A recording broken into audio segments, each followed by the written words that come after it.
Hello twin flames, welcome to my channel and welcome to a daily energy check-in.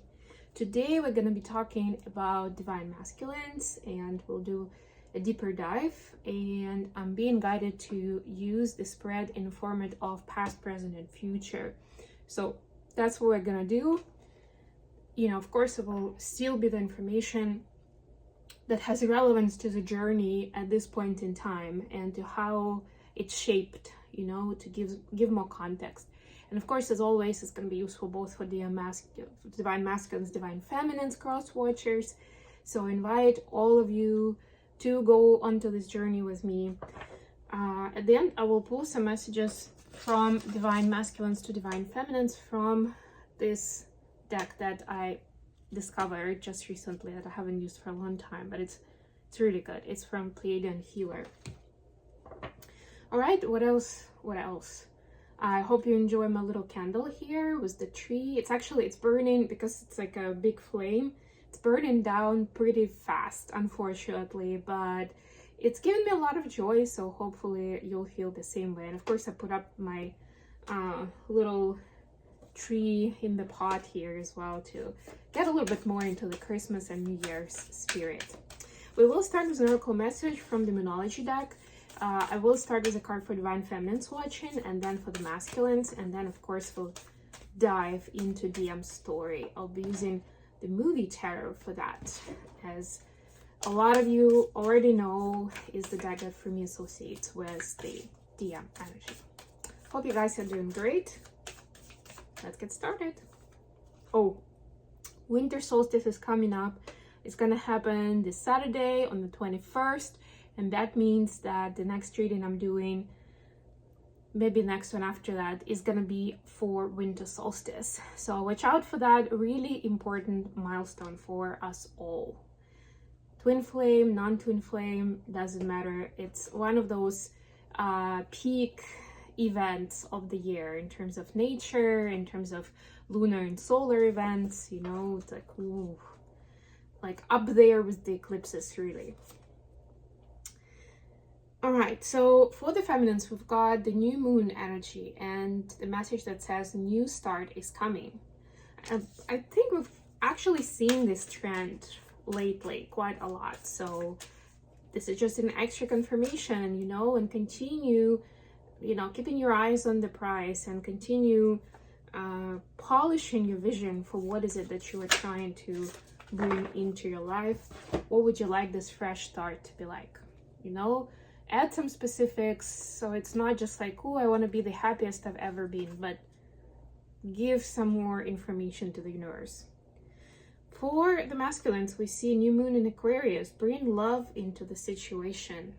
This is almost like the Lovers card, but in this deck, because I was actually doing a reading about that just a few days ago to someone, and the Lovers came out, but it was a deck where they look like friends, not like lovers. And I said, like a lot of times we think about romantic love when we see lovers, but it's actually about bringing love into the situation and choosing out of place of love, or assessing the situation out of love. And it can be even with your co-worker, with your boss, but think about what would it be like if you told yourself, okay, I'm about to assess the situation out of place of love. What would that be like then? Okay, let's see what we have with tarot. It's going to be 9-card read. I'll pull out all the cards and then I'll walk you through it. I'm looking forward to the next week when it's quieter because it's holidays and a lot of people are just going to be enjoying some downtime with family and all. And next Friday I'm actually leaving for Sweden, so that I need that time to kind of get my head more into what I need for the journey, to pack, to buy stuff that I need, and But I also realized that I'm gonna have to be recording my January messages next week. I don't know if I'll manage to get all of them done, but at least some of them, so it still will keep me busy. Oh well. So in terms of the past, what do we have for the masculines? We have 9 of Wands, the Hierophant, nice, and the Moon. Okay. The present, we have the devil. Look at all this major arcanas. This is crazy. The Empress. Ooh, baby. And the Wheel of Fortune. And you saw me shuffling. I mean, you can't make this up. And then for the future, we see Eight of Cups. The Ace of Swords. Page of Swords, sorry. And the Queen of Cups. Very interesting. So the future is in our hands, Divine Masculines. Five of Swords, bottom of the deck. Right? You may have an illusion that something is happening based on whatever, and then, you know, your belief system is some kind of divine order, that some kind of, I don't know, karmic recalibration that's making this happen, which is true to some extent.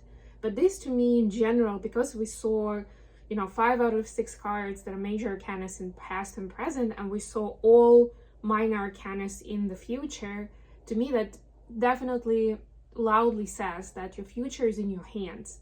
It's up to you however you want to create it, big or small, you know, happy or melancholic, healthy or struggling, right? And it matters a lot to clarify that vision, you know, for what that is for you. And I started with that, but it looks like it's relevant for masculines just as it is relevant for the feminines. Whew. Yeah, it's gonna be interesting to read all these major arcanas. So let's go into the past first. So we have Nine of Wands, the Hierophant, and the Moon. So in the past, the masculines have been dealing with a lot of fear when it comes to what other people think, some kind of figures of authority around them, and not even what they think, but for specific figures of authority about what they can do. You know, like if I disobey or if I step out of the line, do something different, that, you know, there may be consequences, or there will be, right? Starting with like just personal violence or some kind of mockery or whatever that is, humiliation, and ending with something more tangible, and something like losing a job or being kicked off some kind of community of friends maybe, or something along those lines. So there was a big fear of authority, right? And that caused a lot of unprocessed feelings, that caused a lot of pain and insecurity that was not really dove into, because it wasn't like, it almost, Divine Masculine basically felt like there's no point in it, right? Because I'm still gonna live my life based on certain rules of society, right? So who cares how I'm feeling about them, you know? Like, this is just how things are. I just need to get on with my life, you know? And especially for masculines, a lot of times they're being told, you know, just get over it, you know, like strap on a pair, you know? And that actually isolates many masculines from their feelings and emotions, right? Hence that card about bringing love into the situation. But that's the setup, that's the past, you know, that's what happened. So it caused a lot of unresolved issues, suppressed emotions, things that were not did not have the outlet, the healthy outlet. So some of them got an outlet of unhealthy habits, that's what I'm hearing, and different kinds of addictive patterns and coping mechanism, which of course would include escaping from the real situation into something else, physically, literally and figuratively. There we go. When it comes to the present moment, we see the Devil, the Empress, and the Wheel of Fortune. So what can I say? Both of these are in this deck, the feminine figures, as you can see. So Divine Masculines have a certain contrasting vision of what the feminine energy could look like. There's definitely the karmic feminine here. I'm not saying they necessarily have bad intentions, but this is a kind of like bitch kind of personality, right? Somehow they have an agenda, or they're not used to being vulnerable or something like that. So again, not that this person has bad intentions towards the masculine, but the masculines are seeing clearly how that's an unhealthy and a disintegrated feminine energy, right? And then they see the integrated version, and this contrast helps them spot the differences and clarify for themselves what kind of feminine they want to be with, you know, even if it's not any of these people specifically, right?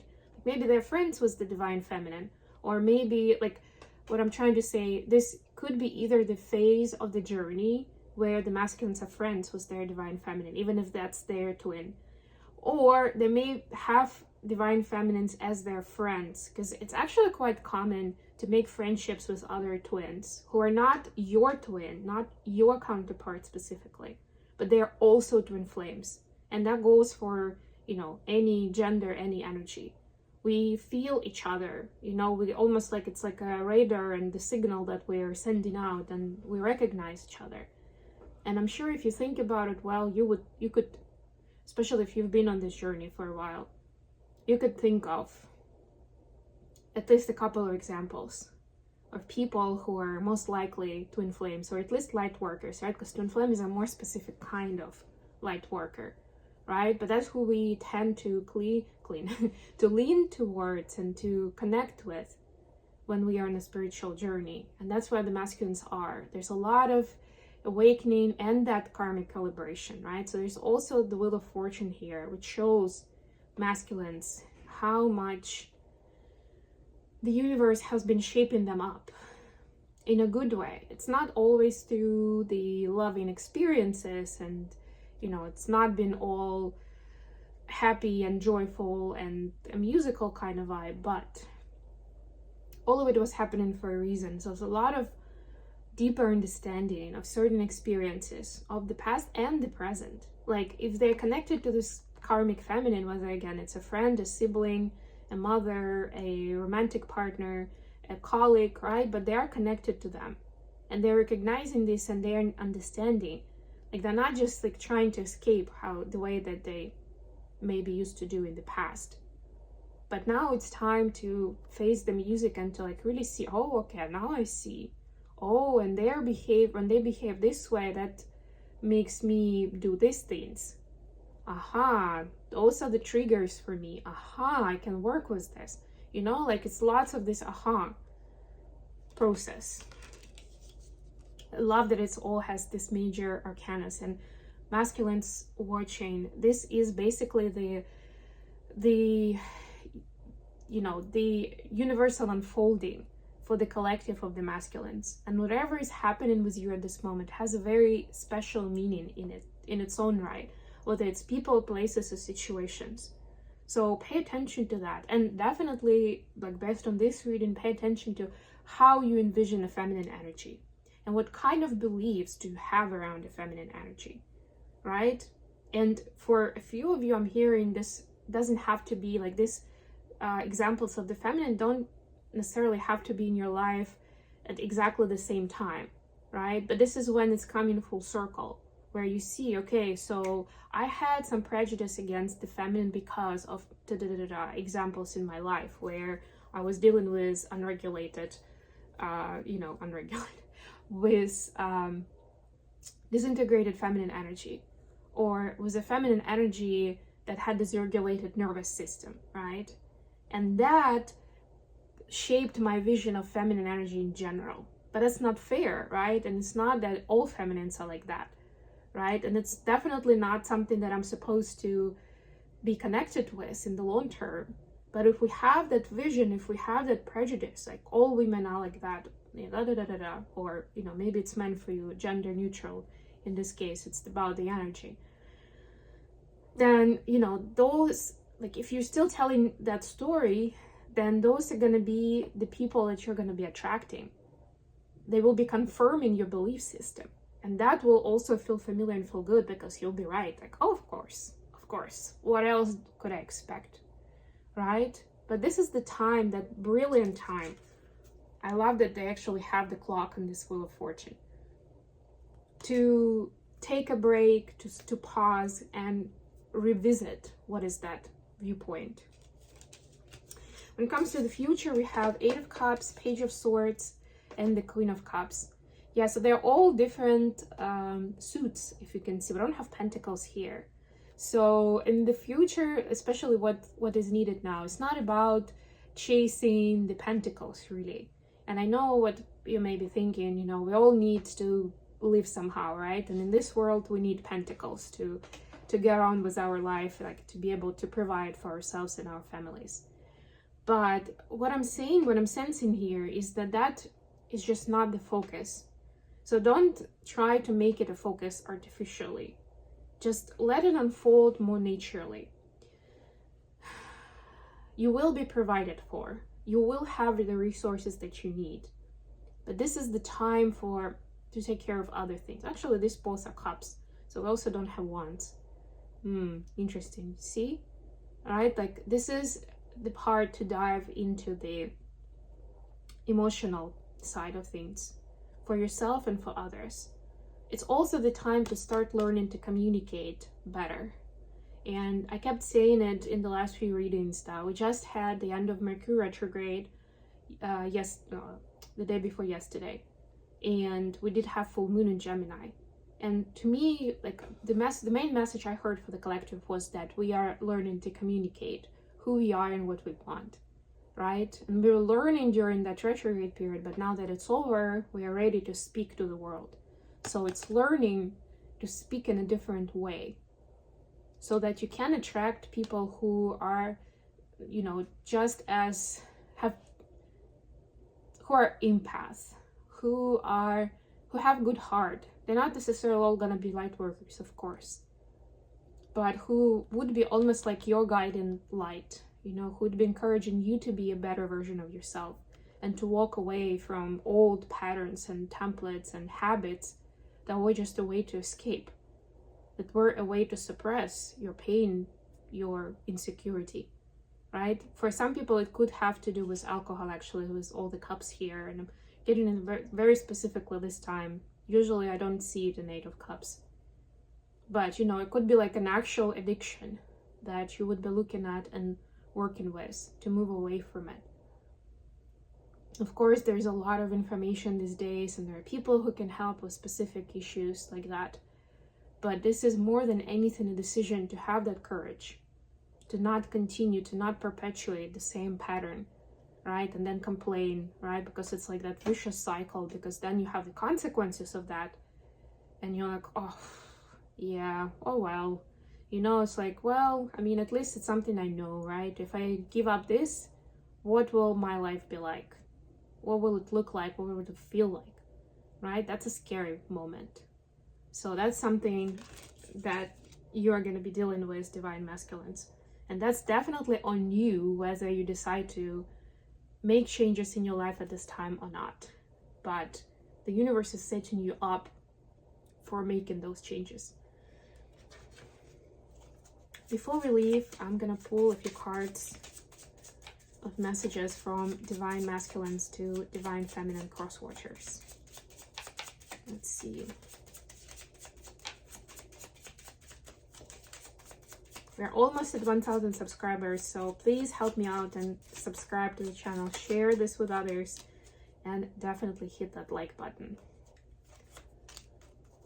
All right. Every time I close my eyes, I am turned on. Haba haba. When I think of you, I cry. Wow. So you see, there could be different memories, divine feminines. You are my everything. Hopefully that was inspirational and reassuring, and for the feminines watching, that you got the message that there's a lot of that molding of divine masculine consciousness at this time, right? A lot of questioning of the status quo. And this is the baseline, even if you're not in communication with your DM. This is definitely a big foundational change for then other changes to be introduced in their life, or for them to make different choices and change their life. And if this is your DM, if this is your masculine, then that inevitably that rite of passage will bring them to you. That's the whole point, and will bring you to them equally. I hope this was good for you guys. Thank you so much for joining me today. Don't forget to like the video and subscribe to my channel. And until next time.